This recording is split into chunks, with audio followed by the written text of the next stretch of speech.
Okay, so I'm going to walk you through the foundational principles of low pressure fitness. The principles that we're about to go through need to be performed in the following sequence that I'm going to show you now, and one needs to precede the other. It's really important that these are done in order, and also that you maintain each of the principles throughout the entirety of the exercise. So it's a huge integral part that it is followed. There's a lot of research being put behind it into the designing of these principles and the sequence in order to decrease intra-abdominal pressure, to help facilitate the lift of the organs, and to improve your posture. Also really important to remember, low pressure fitness is an entire training system. It is not just about the vacuuming or hyperventilating. They are the cherry on top of all of the other principles. So you might see it all over Instagram. It's very trendy to do the vacuuming, but if you want to have the benefits of low pressure fitness, you need to do all of the sum of the parts that make up the entire system of training, and not just the vacuuming.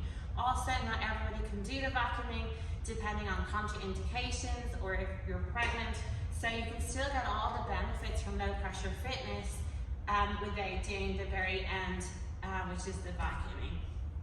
Also, just a reminder that it is a training system, and like any other type of training, it must be continuously practiced in order to maintain the benefits that come from it. So while you do get amazing benefits from it, it's like any other training system, and if you don't continue to practice it and bring it into your everyday life, then you won't continuously see the benefits coming from it.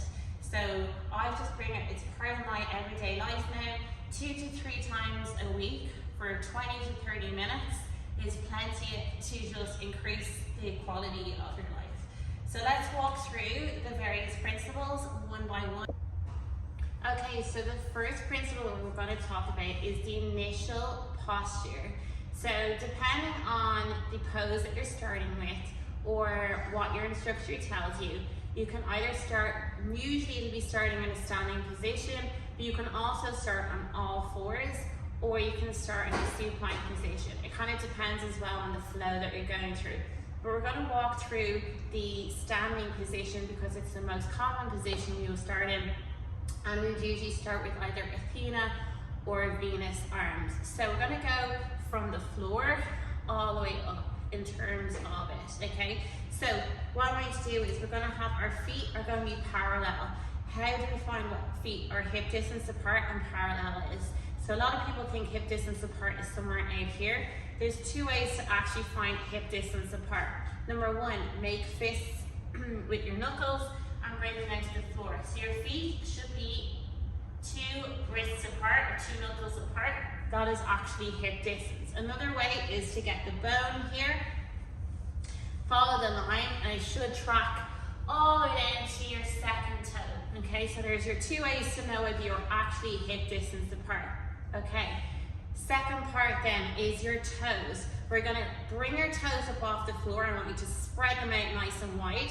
I advise trying to do this in your bare feet as much as possible, because that is a really integral part of maintaining your posture and your balance is your toes. So your toes are now like tentacles, and they're roots, and they're going to root into the floor, okay? Now we're going to come up to knees. Our knees are soft, okay? So what we mean is we don't like to lock out our joints, but we also don't want to go into a full bend. So from the side, we don't want to go into a full RDL kind of deadlift position. We just want to have soft knees. So they're not locked, they're soft. That leads us up to the next part, which is really important, which is finding pelvic neutral, okay? So I'm going to think a really good mind connection for this is think of your hips as a bucket of water, okay? So if they're really tilted forward, the water is going to fall out of the front of your bucket. If you have the bucket too far back, the water is going to spill out the back of the bucket. So we want to try to find neutral where we know the water is not going to fall out of the bucket. Another way to find pelvic neutral, which I spoke about in the warm-up, is to create that triangle. You've got your fingertips on your pubic bone, you've got your palms onto the ISIS, the sticky bones that stick out. I want to have a nice flat neutral position. So if your fingers are forward or your palms are forward, you're not in neutral. Okay, so right now I'm in neutral. So I have quite a lordosis or a curvature of the spine, so I need to be really careful of my sacrum to make sure I'm not dumping posture and pressure into my lower back. Okay, so from here, we're going to move up into our shoulders, okay? And we'll explain more about the shoulders, but we really want to have the arms and shoulders relaxed and out in front. And we want to have our gaze facing forward and in neutral position. So we want to make sure our neck is nice and long. We're growing through the crown of our head. We are not dipping our chin in, and we're not turtlenecking our head forward, okay? So a really good thing to do is to start videoing yourself from all different angles and getting really used to looking at yourself and your posture. And also it's really good for you to record just seeing how much your posture improves throughout the process, okay?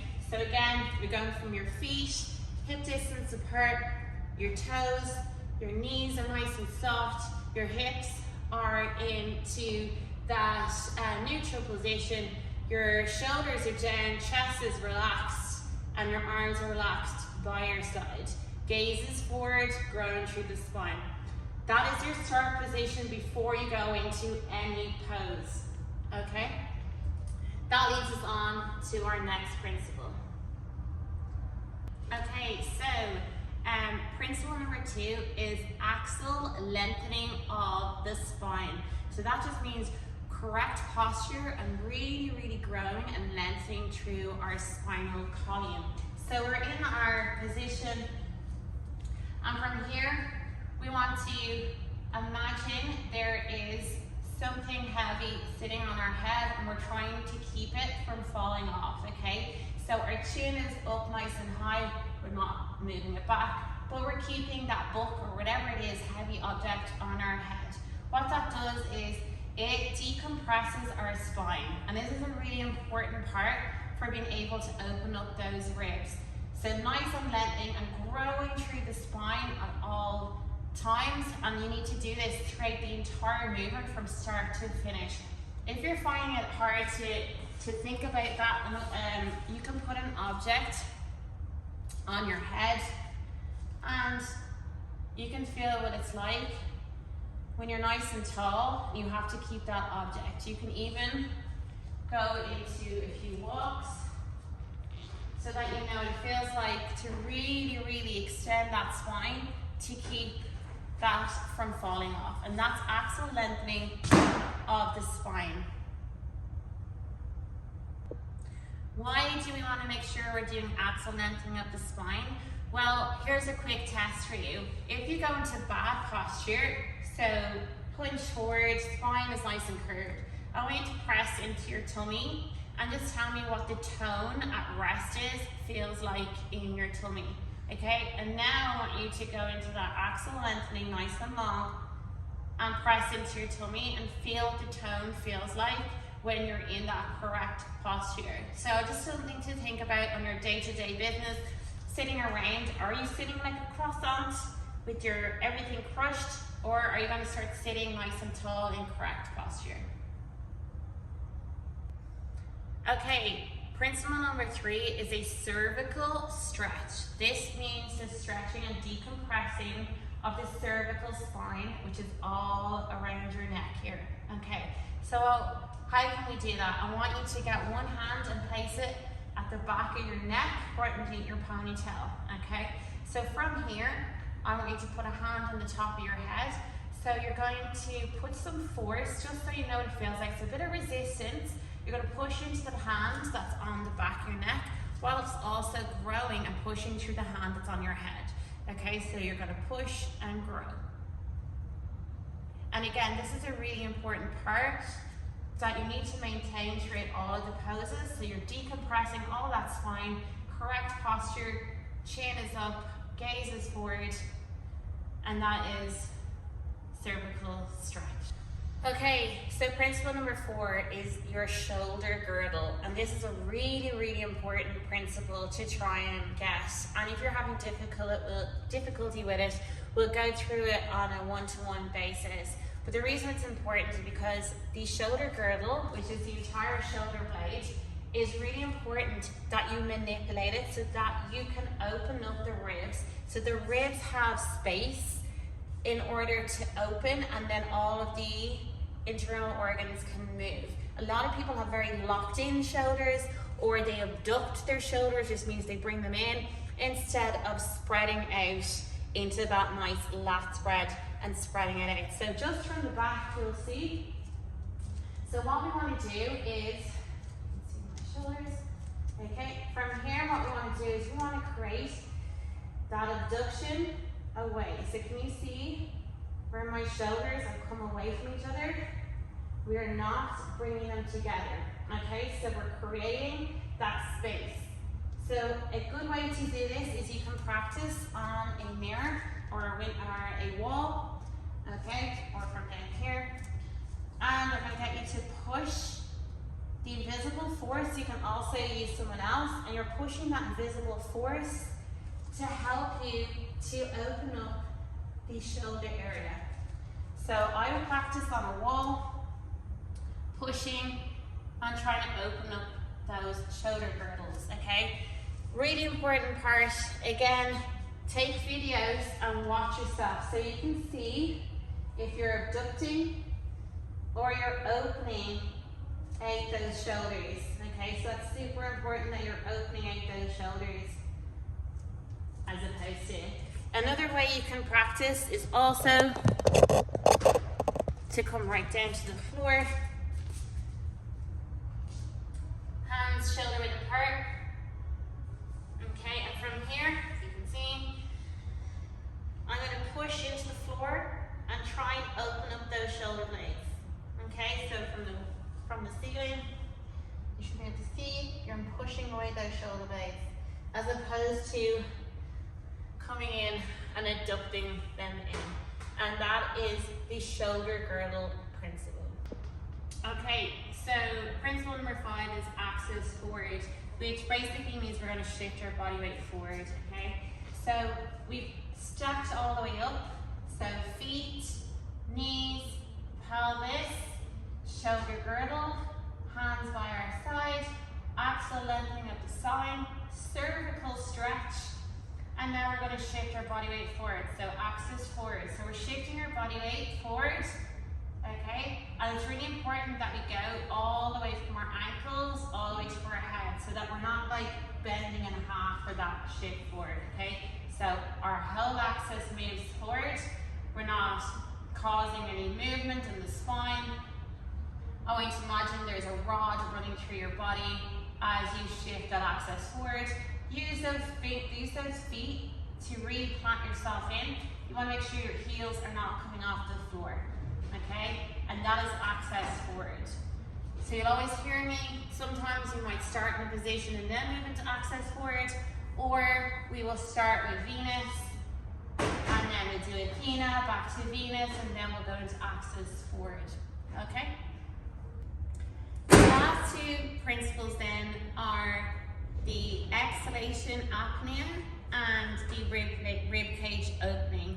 And there is a separate video going through this entire movement, but just a quick run through in this positioning. So it's good to practice your apnea in your positioning. So feet, knees soft, rib cage, pelvis, hands, cervical spine, lengthening of your spine and axis forward. Okay, so your exhalation apnea is you're going to inhale through your nose,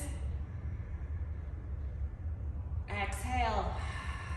So I want to try exhale for twice as long as your inhale. If you're beginning, we're going to do 2 in to 4 out. If you feel a little bit more advanced, you can try 3 in, 6 out. And we're going to do 3 rest breaths before we come to that apnea. So on that 3rd exhalation, I also want you to breathe out nice and slow as possible. Let all that CO2 exit your body. And we're going to do a half open mouth, okay? So we're going to do inhale into the ribs. Make sure there's loads of space, that your shoulders aren't, make sure your shoulders aren't shrugging up. Exhale. Rib comes in, inhale. Remember from the side, exhale. That's rest breath 2. Last one, inhale. Exhale. Inhale, rest breath 3. Exhale.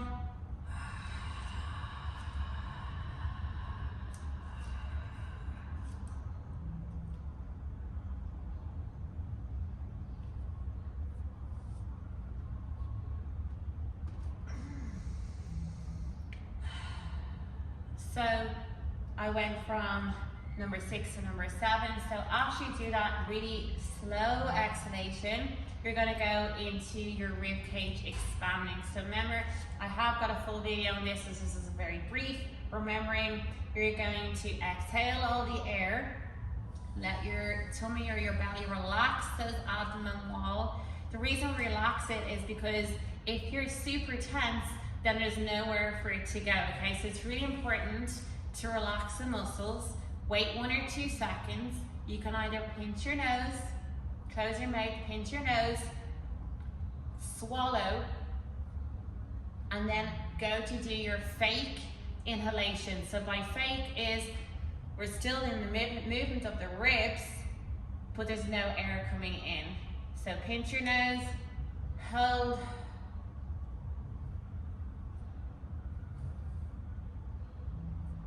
and again, remember, after you take that in exhalation, you're going to be starting oxygen.